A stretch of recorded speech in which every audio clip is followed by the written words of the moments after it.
Ya pemirsa, kasus video mesum wanita berkebaya merah yang sempat menghebohkan publik ini sudah mulai terungkap. Salah satu pemeran dalam video itu ternyata merupakan pasien rawat jalan di Rumah Sakit Jiwa Benur di Surabaya, Jawa Timur. Hal ini disampaikan oleh Direskrimum Polda Jawa Timur, Kombes Farman. Namun Farman kemudian belum menjelaskan juga secara rinci apakah kemudian pelaku ini memang merupakan pasien di rumah sakit tersebut dan juga terkait dengan perawatan pasien RSJ ini dan juga apa sebenarnya diagnosis kejiwaan yang dideritanya. Farhan menambahkan pihaknya masih melakukan pendalaman terkait dengan informasi ini, pula memastikan kebenarannya pada Rumah Sakit Jiwa Menur, Surabaya. Lalu bagaimana sebenarnya perkembangan penanganan kasus ini dan juga kalau kita lihat apa yang sebenarnya bisa dijerat kepada pelaku yang didiagnosis memiliki gangguan kejiwaan?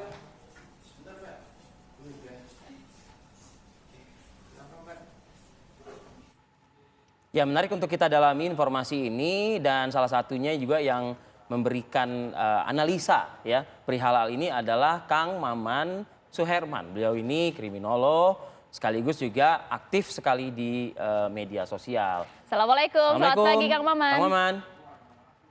Waalaikumsalam warahmatullahi wabarakatuh, pagi. Ya, Kang Maman, ini lagi dalam perjalanan kabarnya ya?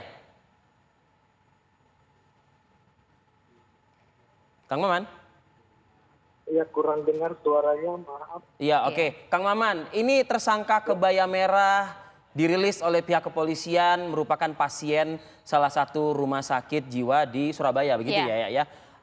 Mungkin dari aspek kriminologi ya, apa yang bisa Kang Maman sampaikan?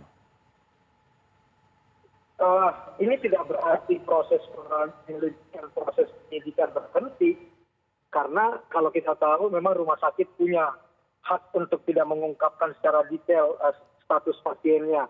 Tetapi demi kepentingan hukum, demi kepentingan pengadilan, mereka nanti bisa membuka hal tersebut. Dan menurut saya kenapa harus tetap dilanjutkan, ada dua hal. Yang pertama, kan kita tidak tahu, belum tahu secara pasti status pasien tersebut, apakah betul ODGJ status berat yang tidak bisa mempertanggungjawabkan perbuatannya, atau hanya pasien di rumah sakit tersebut untuk kasus-kasus ringan, misalnya soal kecemasan, susah tidur, dan lain sebagainya. Sehingga dia masih bisa dimintai pertanggungjawabannya. Jadi jangan karena status dia di pasien rumah sakit jiwa, lalu kemudian semuanya selesai. Kita harus tahu lebih detail dulu, itu yang pertama. Yang kedua, buat saya ini justru pintu masuk yang menarik. Kalau betul dia adalah ODGJ, misalnya dengan status sedang dan berat, kita harus masuk ke dalam pertanyaan siapa orang yang menggerakkan dia, memaksa dia untuk menjadi bintang dalam video porno ini. Itu yang penting, sehingga saya sangat suka kalau ini sampai terjadi supaya kita tahu sampai ke akar-akarnya. Industri pornografi tidak berdiri sendiri. Itu banyak sekali kaitannya dengan orang-orang di belakang layar dan bisa juga sampai ke tingkat karena perdagangan orang. Itu yang menarik buat saya.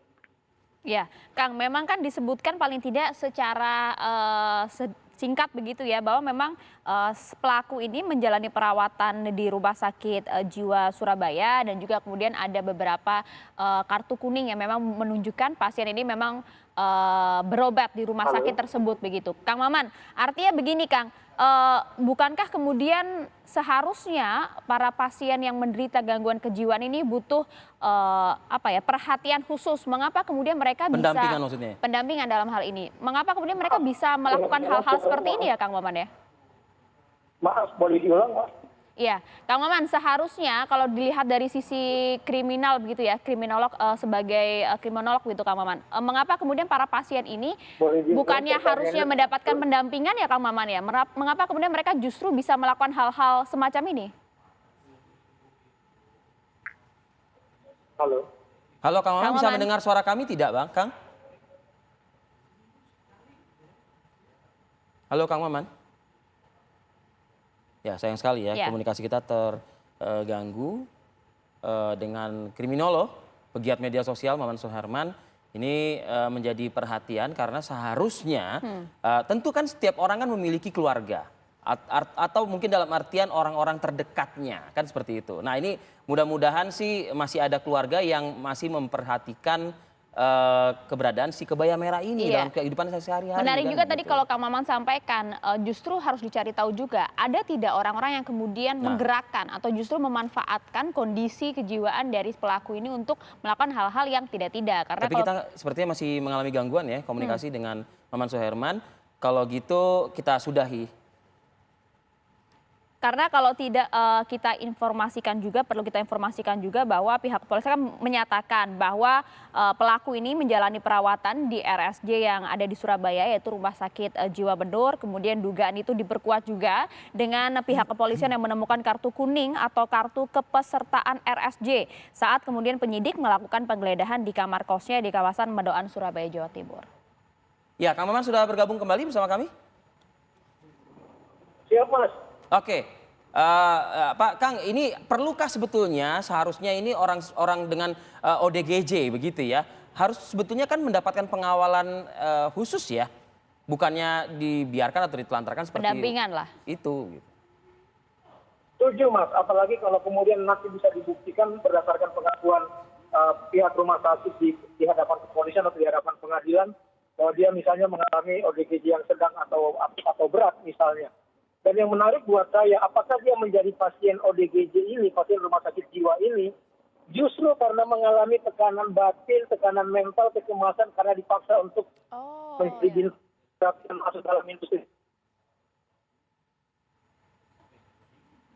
Jadi memang harus dicari juga sebenarnya apa penyebab dari pelaku ini melakukan hal ini, ada tekanan tidak atau ada orang yang menggerakkan atau tidak. Jangan sampai kemudian karena ada gangguan kejiwaan yang dialami bisa lolos begitu saja dari hal pidana dan juga tidak ada orang-orang yang harus bertanggung jawab dari hal ini. Kita tunggu perkembangan penanganan lebih lanjut dari kasus kebaya merah heboh di media sosial ini yang saat ini tengah ditangani oleh Ditreskrimsus Polda Jawa Timur, pemirsa.